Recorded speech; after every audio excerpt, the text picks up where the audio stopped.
morning to everyone. And the first thing what was told by Prasad was that the skilled people are missing. Huh? So this is one session. Let's use it in the proper way. We have 45 minutes to do. So I would be very much clear that people have to be very specific into what they want to achieve. I mean, we have just 22 years left to this 2 trillion economy what we are doing. So time is running out. And in order to reach that, I feel this is going to be very important. The talent which we need to develop and the innovation which we need to have. Both the things together will be very critical. The industry needs are different, I mean, in terms of research. So there has to be a link between the industry needs and what's happening in the academia. If that is not collaborated well, because you should not do what has been done. We need to really find ways by which we can make the things grow. And the whole thing, what we are trying to discuss now today is how do we bring in the growth through this collaboration, which is very, very critical. There are a lot of process innovations required in the industry. There are faster processes which will be important in terms of either having, a continuous reactions which are possible there. And people in the innovations are really experts in getting that, but don't forget safety. I mean, India still has a negative trade balance with respect to the less of export and more of imports. Now that balance is very important, and we should not make mistakes of the people who have done out in terms of environment and SHE, and also look at the whole guidelines of the environment, and then on the safety standards and the ecological and the social aspects of it. Very, very critical. The ESG is going to drive also in our area very strongly than any other industry, I can tell you that. Because to run a company, being a managing director and people on the stage are also there, 135 laws are there in terms of governance. And I feel this governance is also not taught in the academy. So it's very important that to run a chemical industry, what kind of governance is required. And I feel there are a lot of legalities and liabilities around in terms of governance, which we need to be very careful. And going forward, I mean, digitalization is going to be very, very important aspect of it. And how do we take care of the digitalization aspects going forward? Artificial intelligence, all those things will play anyway. China is moving very fast on the research and development and collaborations happening around. Patent laws and the patent legal firms are very important. Even in the academia, I feel the legal department is very, very important because you need to protect the IPs very strongly. And this is going to be important because industries also will join hands only when they see there's a secure IPs. Otherwise, and what is happening, people have to understand in terms of economics and in the commercialization aspects of any research. If you own an IP, there's also a big depreciation you can claim because the IP has a value. It's an asset. We need to understand IP is not just research. Any company's own IP has got a lot of asset which is actually booked in the balance sheet. And if you look at that, you'll always find there's a depreciation behind those assets. We have to be also learning that aspects that how to really evaluate your IPs. And this is also going to be another topic of discussions going forward. I mean, there are many, many things around the industry with all the experience we all carry. I would say that let's start our discussions and give more time to the panelists. And also, I would ask everyone to be also very much agile in terms of putting the questions, and then we can take it up later on. So I will start with the Professor Pandit. I mean, he has spent a lot of years in research, and I feel from the connections which I also have with him, he and that whole team under him is well connected in terms of collaboration. I don't see many institutes doing a real collaborative work than you're doing. And I would like also, Professor, to share these experiences which is around. I feel will be very important for many of the industries who can also love to collaborate with various departments which is there. And great labs, it requires some support, sure. You have 2 big institutes now, and it's good that now we have one on the western side and one on the eastern side. And this makes a lot of sense. I was with the Chief Minister of Odisha and I was told that we have in Bhubaneswar this big why can't we shift the industry there? But to shift, we need to develop the talent. And this academy and the industry has to move towards that. I give it to Professor.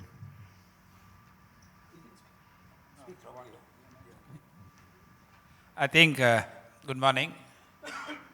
Anjani Prasad has listed a question for me which says that how ICT can be more proactive.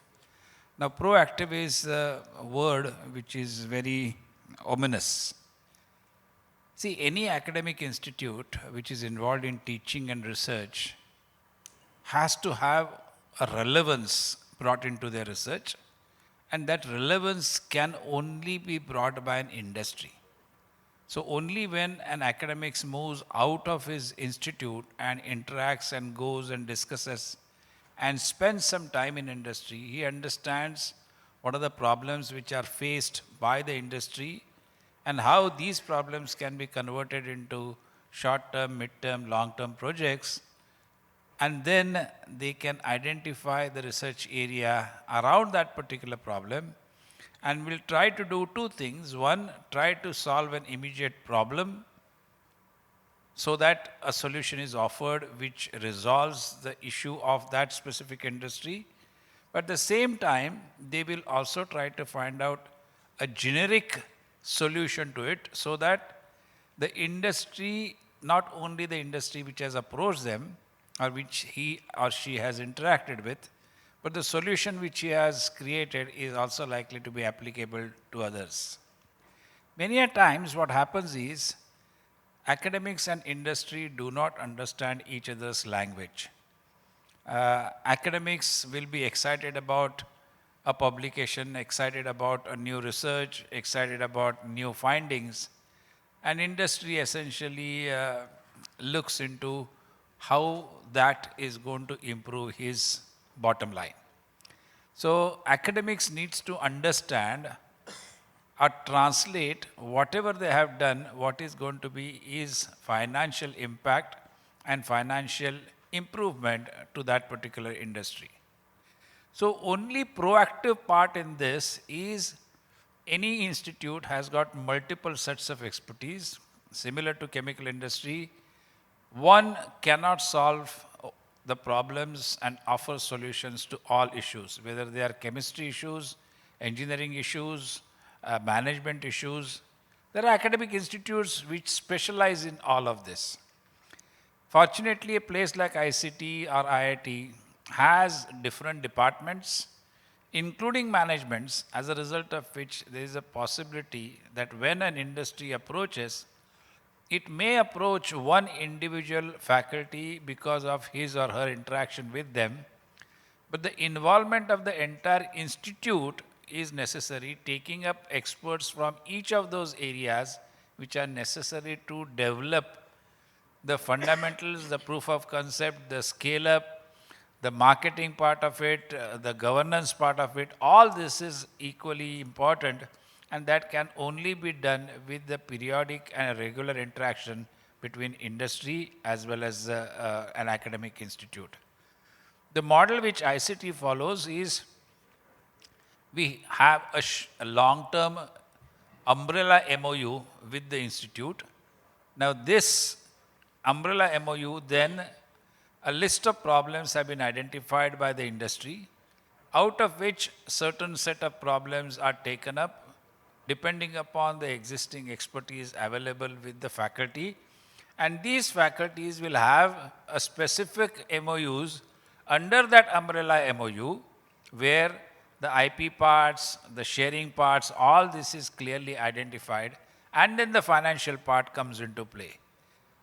Academics are not at all aware of how to valorize the value of that patent, how to valorize that particular research, and that is where the honesty by the industry comes into play. The moment academic feels that he or she cheated by the industry, they are going to back out. In a sense, they will not back out directly, but you cannot expect their full involvement in finding the most optimum solution, because they will always look for an alternative which pays them more, which gives them more gratification in terms of doing that. So that is that language which I am trying to understand, or which I am trying to tell you, the kind of language which is necessary for academics to understand, and the kind of language with the industry while discussing with academics. I think I'll stop at this. There are other issues. Second problem which is how do we build up. So I've given you a brief model which is available. The issue, the second is a pipeline of talent and innovation. Now this is Dr. Ramachandran. So I don't want to dwell upon his, yeah. The most effective models for resolving tension between academic publishing goal and industry. This is extremely important question. Academic's job is essentially to create a new knowledge and publish it. And industry wants to protect that particular knowledge. At the initial stages itself, when you are defining the scope of work, it is possible for you to clearly identify areas which are publishable and areas which are not publishable. And at the beginning of the project itself, you clearly spell out that this can go into your thesis, this cannot go into your thesis. And there is perfect acceptability. It is not necessary that every work or every experiment which a student or an academic does in an institute has to be published. Sorry. Many of the industries are not interested in patenting at all, because the moment it goes into patent, people will start working on beating that particular patent and trying to get that. So there are a number of options which are available, and these options can only be discussed when you actually sit across and tell your concerns, which addresses both these issues of publishing as well as patentability. I'll stop at this stage and then let Dr. Ramachandran continue. No, great, things what you said in terms of the language. This is very important. That says a lot in terms of what is needed from the industry, and the academies have to understand that language. You need to, you will only understand that language when you start interacting. ICT insists that during the summer vacation of 45 days or 60 days, that a faculty goes and spends time in an industry, he continues to get his salary. And under now National Education Policy 2020, industry has huge opportunities to offer internships, and the students will get interned. They will learn, and then they'll go back and talk to their supervisors, talk to their faculty, and that is how the new problems are going to get identified and the solutions could be found out. Yeah, I will give it to Dr. Raman now, because he has seen the industry, he is also seeing the academics, and he has got the best fit now also from both the sides. And I feel he brings in a lot of management learnings into this, and how this can be put in education very clearly. And the other thing which he wanted to also give you more information on the collaborations which is happening out, and why we can't do it here. So there is a lot of experience, Dr. Raman, you have. I would say that this will be great for the audience. Yeah. Thanks, Chairman. So let me start by building on what Dr. Pandit said, particularly about innovation and the whole role of industry academia in fostering innovation. And I'll give a couple of examples from my former company, BASF. So if you take the BASF's annual report of maybe 2019, 2020, you will have one section where they talk about the research collaboration that the company has across the world. And the last time I looked at an annual report, it had 230 or 240 research collaborations of the company, funded research collaborations across universities and institutes in the US, Europe, Japan, and I think that tells you, how industry collaborates, particularly in fostering innovation, right? And today, many industries are actively looking at startups as a area for innovation and acquisition. I think we need to foster that culture from the industry side, to be able to, and a lot of that is not happening because of various factors that Dr. Pandit alluded to, which is the not being able to understand each other's language, the concern about IP protection from the industry side, the concern about what value am I going to get from all the effort from the researchers side. So all this plays into it. The second data point that I want to talk about is also, and again comes from Germany, which is that that the middle start or the MSMEs in Germany are a powerful growth like it is in India. The difference is that there is a lot more innovation that happens at the MSME level in Germany, whereas here we tend to kind of plateau off, which also limits the growth of many of the MSME. Now, how does the German MSME reduce the risk and still are able to drive innovation purely through partnership with academia, right?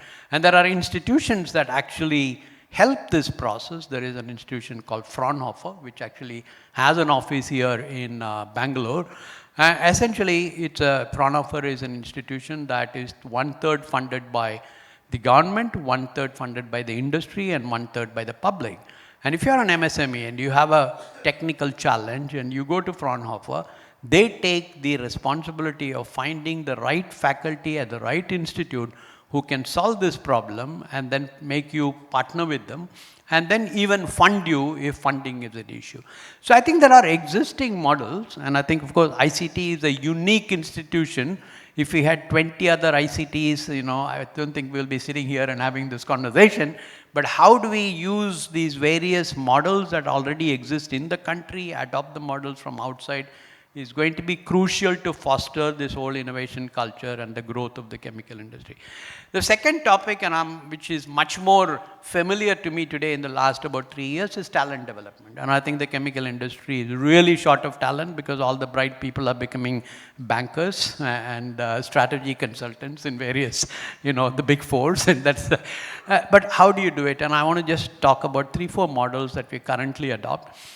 So for example, we work with the Indian Polymer Association, who have very specifically come to, and KJ Somaiya Institute is part of Somaiya Vidyavihar University, which is a 5-year-old private university, which has got a very active polymer chemistry division. There are other, chemistry kind of departments there. So we do have competent people.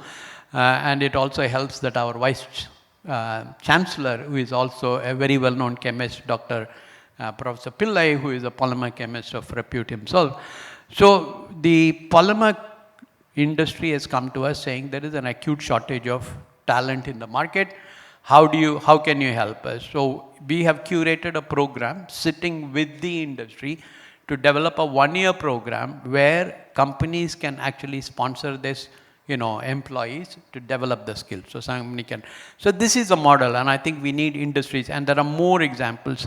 So today we work with Godrej and Boyce, we work with JP Pharma, we work with, of course, financial companies like Motilal Oswal using exactly the same model. Because one thing, and Dr. Pandit will, vouch for this, you cannot expect innovation from a management leader who has no technical background. If you have just studied BBA and MBA, and then you make him head of a company, I'm sure the company will not, because you need, as a business leader, a deep understanding and appreciation of technology, and that will not come if you didn't have a technology grounding, either in your undergraduate degree or your postgraduate degree, etc., and then you go into management.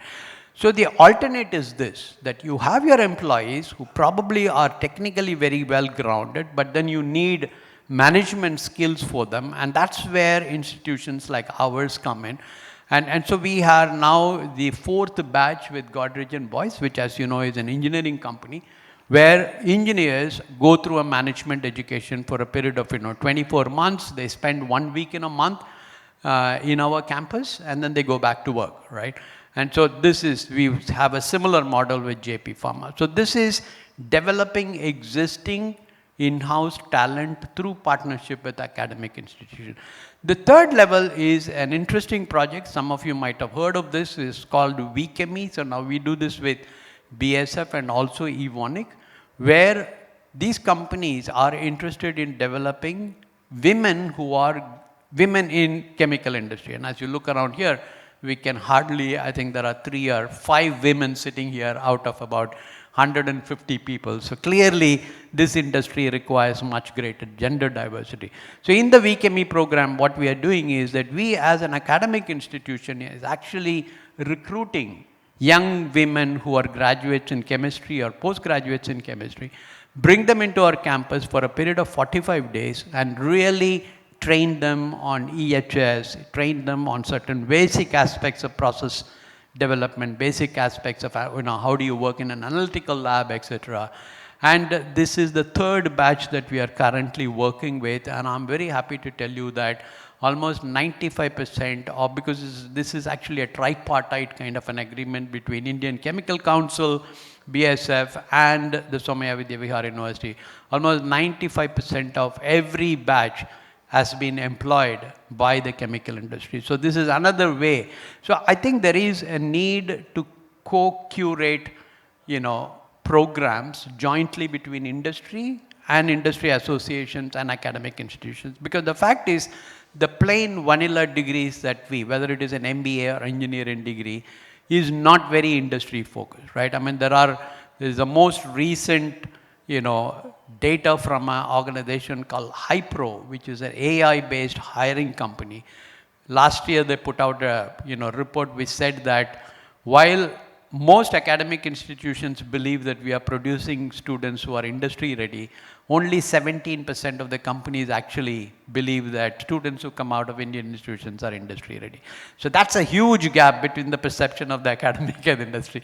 So I heard, I think it was you who were telling me earlier that we hire all these people and we have to then train them for a year.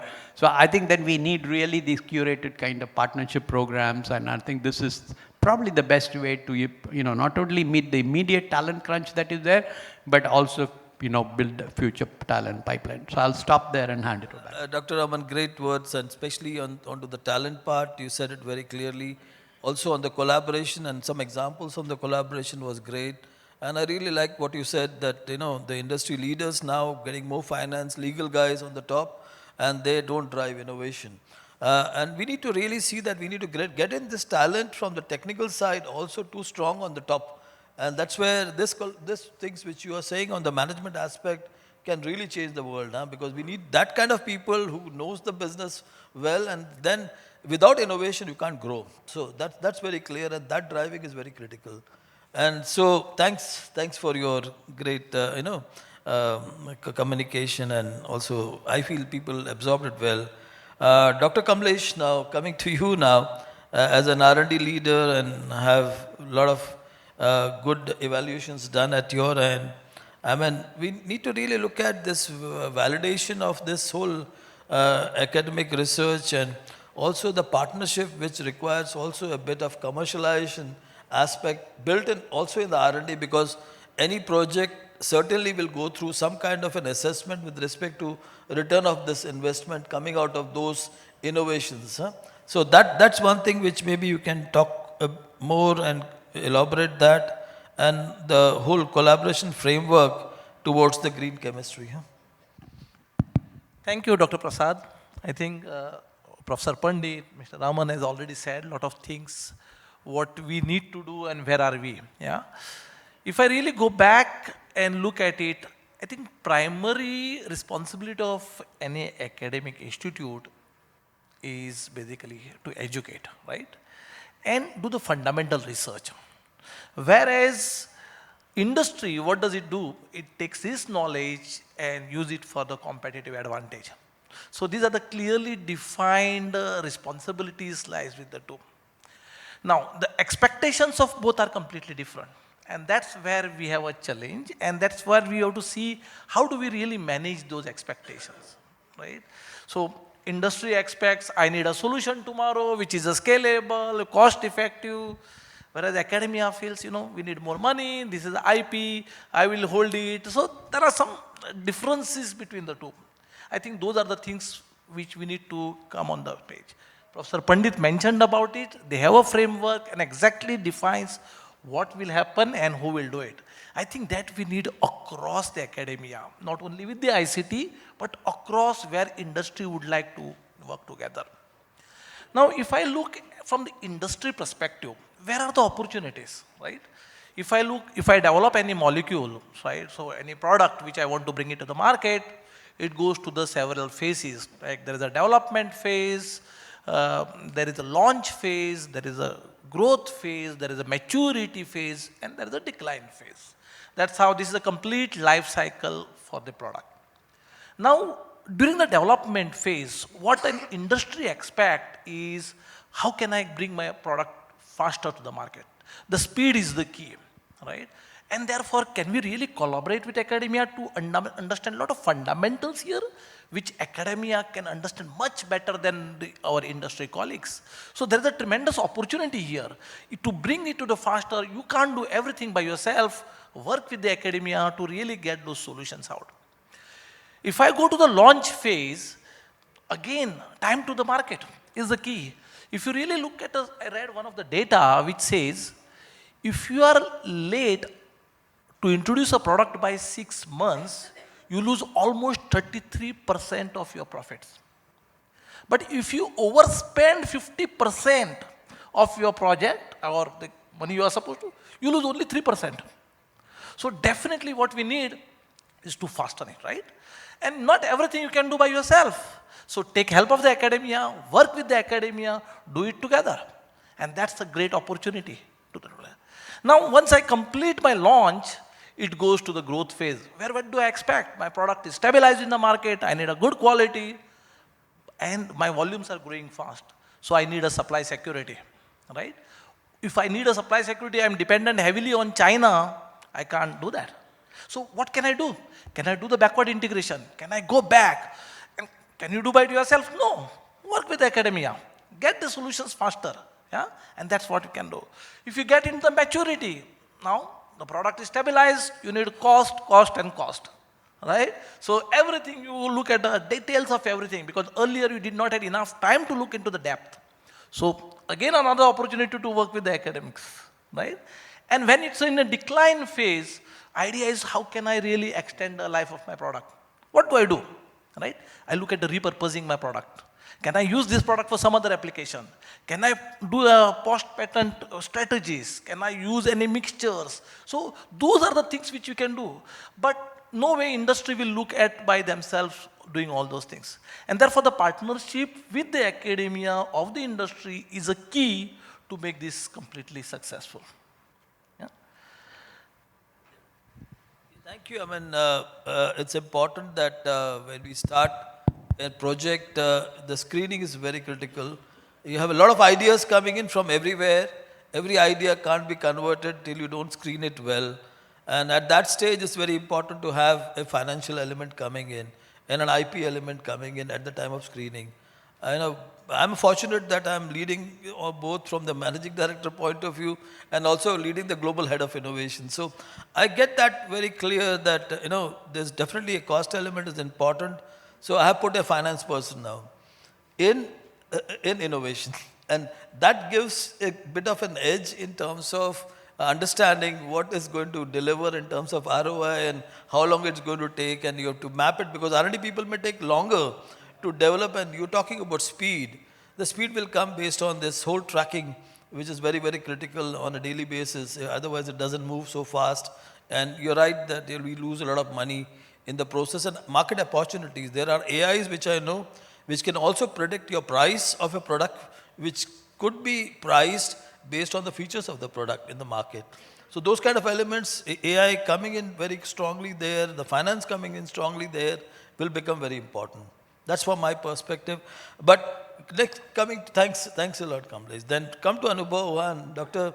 The IP part is critical now, and that's where one of the things which you can say, the IP ownership and knowledge transfer becomes important.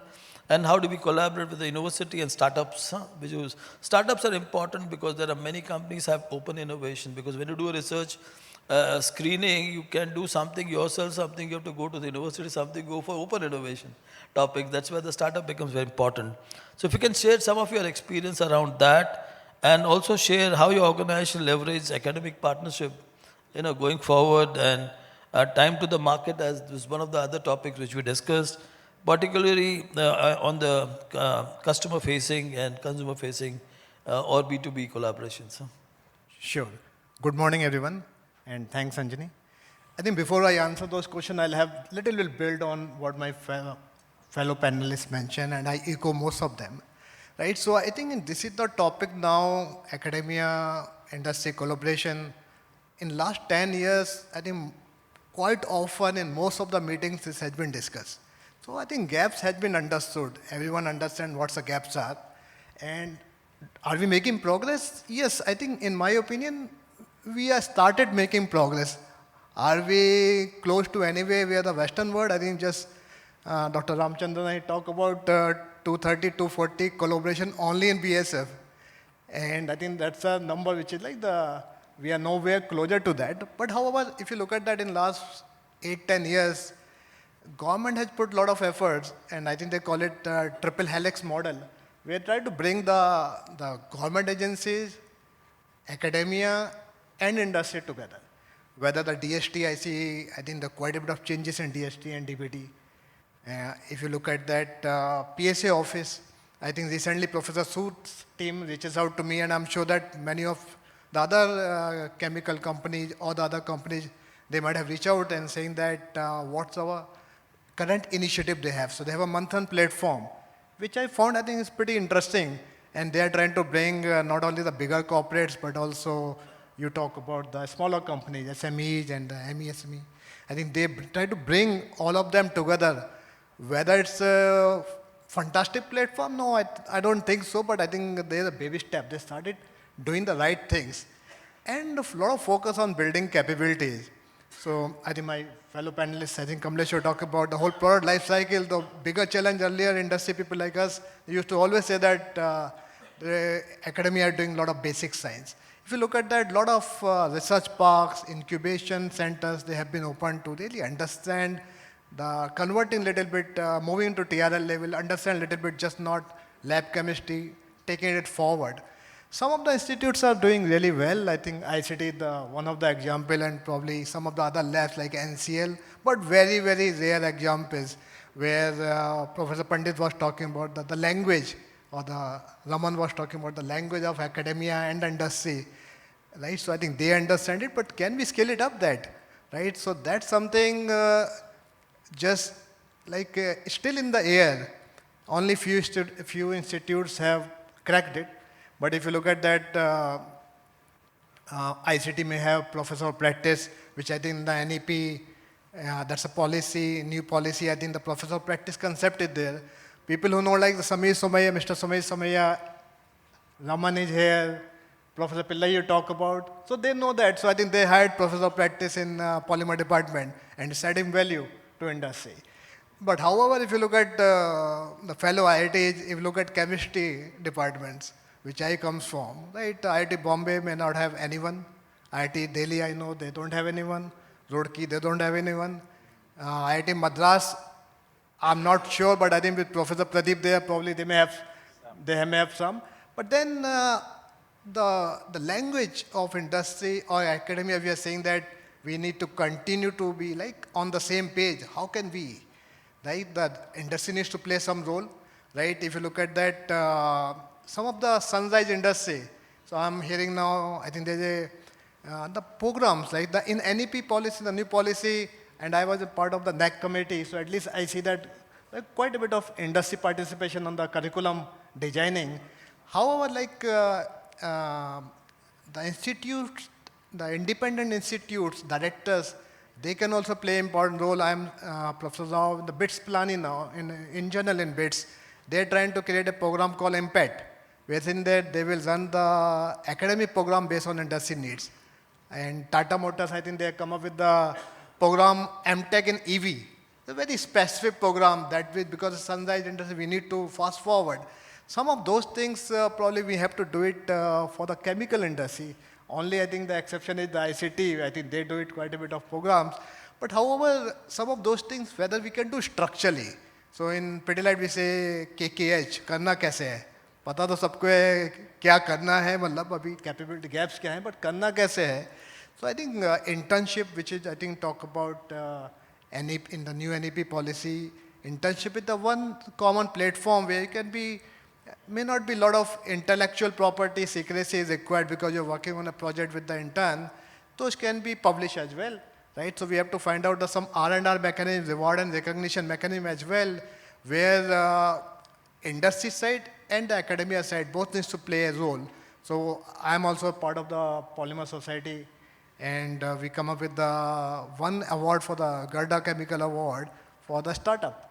Right? In Pidilite, we have been thinking about whether we can give a PhD thesis award to the for the industrial research. So I think industry needs to do their part. Government has put a lot of COE. They have put it the nation mission and the like the 8-10 different science and technology mission they have put it, but not necessarily it will cover this group, right? So semiconductor missions or the water related thing or the air quality monitoring, etc. But then for us, we need to look at what step which we need to take. I think Raman talked about the co-creating together, right? And Professor Pandit was talking about. I think in my opinion, we have to co-own. Till the time we say that industry will do something or they have to fund for something, or the academia will believe that yes, they will build capability by themselves. This is not going to happen till the time we co-own. And in Pidilite, I think we have been discussing now with the ICT whether in adhesive in India, we represent like one of the India's largest adhesive company. But if you look at how many research institutes are working on the adhesion or the adhesive related properties, hardly anyone, right? So we have been in discussion that can we create a COE with ICT or with the other people. We have to say IIT Kharagpur also maybe one of. So we are trying to map it out.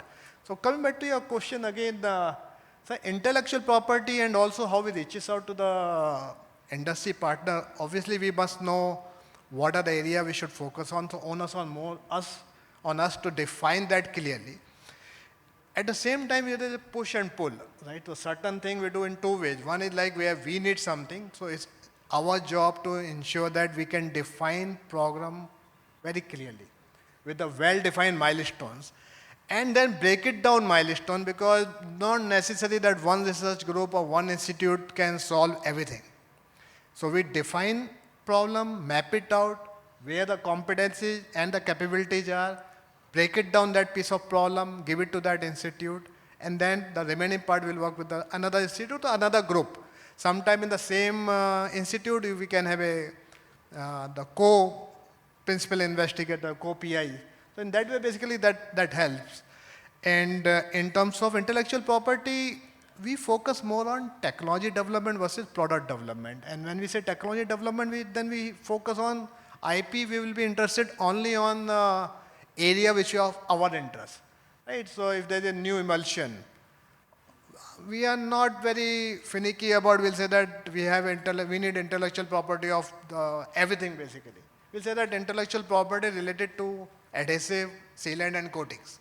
That probably will be interested in. Thus they can serve it to the other industry, and that will be fair as well from, it will be probably much more impactful and fruitful if the similar type of concept can be utilized by the different industries. So I think that will be my few bits. Yeah, thank you. This word of KKH was great. Kaisa karna hai? And you really talked about balancing between the industry and the academia, about the needs from both the sides and how we can work together. That was well said. Huh? Thank you. Thank you very much, Anubhav. So coming to Pratish, coming from this HR part, especially, I mean, there is a lot of talent development required there, and understanding the needs coming from the industry on ESG and also your own talent development in the R&D. This is going to be important. Also, the innovative talent development initiatives, you can talk about that, and in the collaboration aspects with the academia, especially on sustainability and operations. Sure. Yeah, so I think, let me just give you perspective from HR point of view, and I can certainly tell you that getting the right talent in today's world is an absolute pain. There is no doubt about that. And I'm glad that, that the seat to HR is given on this table, because industry-academic partnership is not complete without HR being there, that's for sure. Having said that, there are two aspects to it, and these are some of the things which we are following in Epsilon. If I look at the two spectrums, one the freshers and one the laterals, okay? And we recruit a lot. We hire a lot in terms of freshers as well as laterals. For our size of company and in chemical industry, I have been in chemical industry for 28 odd years. We hire at least 250 odd people every year. That's quite a sizable number as far as our size of organization is concerned. So we hired roughly around 70 odd freshers last year. And our strategy is very clear. It's a regional strategy. Wherever our manufacturing plants are, that's where we normally hire people from. Also, one of the reasons we can't afford people from ICT anyway. I'm just joking. Sorry. Okay. I'm aware of difficulties. IITs and ICT students have a problem because they feel when they get selected by an industry, they are not offered challenging jobs. Correct. And they get bored after a couple of years, they shift. But you're absolutely correct. The regional engineering colleges, if you go and identify a talent, that talent will stay with you for a much, much longer period. Absolutely. And that's been our experience. So, when we hired 70 graduate trainees last year, especially from colleges like NIT, Raipur, Rourkela, etc., we found that they're quite stable. It's been 2 years they're there. But there is one issue, and I find that, and since we are talking about industry, academia, and how can we prepare those graduate trainees to be the leaders of the future? One of the graduate trainees came to me within 6 months, and our induction program is very structured, that they will go through 6 months of training on the shop floor, etc., etc. He came to me saying that, sir, I'm working on the shop floor in the production plant for the last 4 months.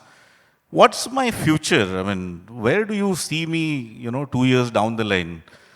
And I had a very good discussion with him. I told him that I understand from where you are coming from as far as your question is concerned, but trust me, spending at least 1 year, 1.5 years on the shop floor will really help you in being a good leader for the future.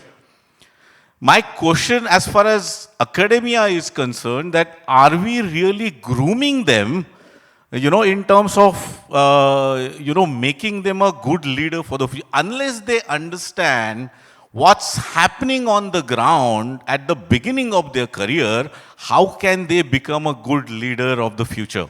And then I think around that, then we curated a very good 9 months of training program, which will give them the grounding as to what's required when you start your career. And I was not aware that even KJ Somaiya also provides that sort of training. We spent a fortune as far as the laterals are concerned, who are in the organization for number of years, and we realized that one of the clear improvement areas as far as people managers are concerned in terms of how are they really developing their subordinates. We spent fortune, curating program with ISB over a period of 9 months, spread over, around 3 or 4 trenches. And we got all these 30 managers to attend that ISB program for 9 months. Had I known that KJ Somaiya is also providing that, probably I would have come there as well. We would have done it at half the cost. Absolutely. Absolutely. So the point I'm trying to make is that I think that's what industry really require. As all of us are coming from the industry, we know that a technical competence is given. That's the entry point for you in the industry. But then in terms of your managerial skills is what is actually really, really important. And I think that's the kind of things which we are trying to do at Epsilon in terms of building the future leaders. Okay, that's number one. Number two is, when we talk about the partnership with academia, we are into 2 sectors, chemicals and battery materials. And we find that in battery materials, there is nothing much as far as India is, in India, which is happening. We have very recently collaborated with Tufts University. We have signed a collaboration agreement with them, which is called as Tufts Epsilon Institute, to innovate clean energy materials for batteries for the future. The advantage of that is that for the scientists who are working in our setup, they will have a close coordination and collaboration with Tufts University to understand how material development really happens there. And then again, we paid a huge fortune there as well. It's a collaboration of $11.5 million. Almost 100 crores is what we have invested in this collaboration with Tufts University. So yeah, I think Indian companies are really hungry for that growth, investing heavily in terms of growth, not only in terms of innovation, also in terms of development of people. That's the kind of stuff which we are talking about as far as industry and academia partnership is concerned. Yeah. Yeah, well said. I mean, this is one good recipe for low attrition also. Because once you develop them, they would like to be there because they will not find this kind of a environment somewhere else. And that's what I feel each industry has to do to make sure that this whole attrition part is also a big risk. Because if you lose people from innovation, in attrition could be a biggest risk. And the other thing, just for curiosity, how do we protect that for an employee loss in terms of attrition and protecting the IP? Any ideas on that? You know, that's a bet which the industry has to take. You know, any kind of bonds or, you know, trying to tie them up with the organization doesn't really work because obviously the laws doesn't support that. Second, in today's world, if the talent or the employee really works enjoying with your organization, he will stay. Otherwise, he will move on. And I think that's the kind of strategy which we are following. Obviously, since the organization is investing heavily in terms of their development, they want the talent to stay with you for a longer time. But gone are the days when you can tie them down. I mean, you need to create that environment where they will enjoy. I feel that's the best way to create an environment and make them better and better and give them future opportunity. If the companies are growing, they will grow with the company. If the company doesn't grow, then it's getting in a different situation there. That's very important for a company. Just a small point I want to build here. See, softer skills are one element, but the employability which you talk about also depends on some of the other skills which are not being taught, but it's important for industry. Yeah. Whereas the whole IP management, patentability, regulations, data analysis. So some of those things are maybe even industry people can teach, and like the wisdom professors. But that's also important skill where typically couple of years people take time to really understand how it works. Absolutely. I'll just add one more point here. You know, wherein, you know, engineers are valued and you need them, but we find that in a manufacturing setup, you also require people who are, you know, from the vocational and technical background, and that's what you actually need more. We find a huge dearth of that as well. Getting those technical, vocational kind of employees, which are technicians and supervisors, also is not easy. Because those institutes itself are very, very few, not much. So I think those are the gaps which you find in the industry. So part of the job is we have to do it ourselves in the industry then, which is missing there. So coming to Dr. Jadhav, Here I want to add one more point, that is it possible to remodify the curricula where the industry wanted to get some additional expertise from the academic point of view. So that the way we have to modify our curricula every 5 years, because at present I think after 10 years their curriculum modification is happening. So why don't we change after within 2 years or 5 years, or we have to add something additional, like recently where new norms are coming for the industry. Accordingly we can modify some curricula in the academia. That way also. So, just wanted to add, in fact, I missed talking about it. So now Dr. Pandit talked about the new NEP, which allows for a lot of flexibility in how you curate programs. And we have just launched, now this is not for chemical industry, but it's more for the media and marketing industry. We've launched actually a joint MBA program with an organization called Geo Creative Labs. Geo Creative Labs is by far the leading media production house today, right? And this industry is also terribly shortage of talent. There are only 2-3 institutes in India which produce these kinds of professionals. And the program that we have curated jointly involves, we will hire the students, they will be involved in, actually identifying the talent in the market.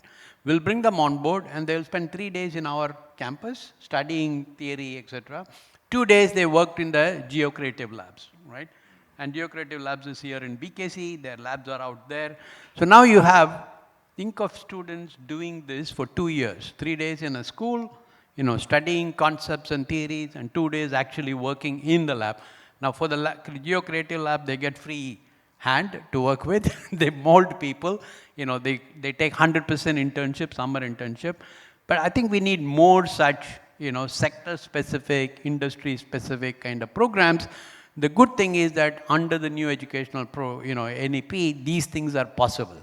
This was probably not possible 5 years ago because the UGC guidelines were very strict about how do you offer a program. So I think we need to leverage that, and I think there are partnerships. Just like to add what Raman said. ICT we offer MDM along with the major degree, which is called as multidisciplinary minor. Now, let us say you take an admission for chemical engineering, and there are 14 different MDMs, multidisciplinary minors, are offered across the institute. And people from BChem engineering, BTech, all can opt for any of those minors. So in addition to getting their basic degree in chemical engineering or chemical technology, can they also get a minor degree in the choice of MDM. Now this MDM allows you to introduce many varieties. So their students can opt for MDM in AI ML, which is offered by the maths department. They can do polymer processing offered by the polymer department, rubber processing, which is done by ICT and IRMI, Indian Research, Indian Rubber Manufacturers Institute, jointly again. So it gives you tremendous possibilities. And I would just like to add on what Koparkar said. You should have asked that employee trainee, how do you see yourself 5 years down the line? That would have given his inclination. So students come and ask me again the similar situation. Sir, I have got a job in multinational which is paying me 20 lakhs of rupees per annum, and this is a small industry here. It is offering me 6 or 7 lakhs or 10 lakhs per annum. Where should I go? I said, what do you want to do? If you want to train and have a plan of starting something of your own, join a smaller industry where you'll be able to implement your ideas and innovations much more easily rather than a big behemoth like a public sector. So imagine you are spending additional 2 years and earning less. Consider that as an additional payment which you would have made to get a degree which is going to really, really count and make you capable at the end of your career. Let's give a chance to Dr. Jadhav. He's waiting for Jadhav. And coming from the R&D and into our minds, you have heard. I will not like to put in a very clear question, but your thought process, especially what is missed out in R&D which we did not speak out, maybe that can add value to the whole discussion, sir. Thank you. Actually, we have R&D and ICT collaboration particularly. See, our director is also ICT alumni member. So we have already collaboration and we are follow their pattern at present. But since from the industry background, most of the projects are coming as like existing products. It is not innovative or new molecules. See, for new molecules are intermediates, sky is the limit. So it will take longer time. So that's why we are going for the developmental projects only. So as per that, we have funded for the academia for the developmental project. This is one way. And another way that we have sponsored one PhD student to the ICT. And we have given an opportunity for the as per our requirement. So accordingly, and that is also, as per Dr. Raman said, we have given opportunity to the woman candidate. So she is also appointed to our regular employment. So that's how we have collaborated to the academia, and I am glad to say that we have got a success in both the ways. So accordingly, we have continued our collaboration with the academia and industry. Thank you very much. In want of time, I just want to say that it was a great session, and everyone covered from the academia side, from the management in the academia and linking to the industry, also on research, patent, and various protections which are required, where we want to go, and the important thing is also the people's part coming from the HR is also very critical, because without that we can't develop. So all the things are very critical. So thank you very much.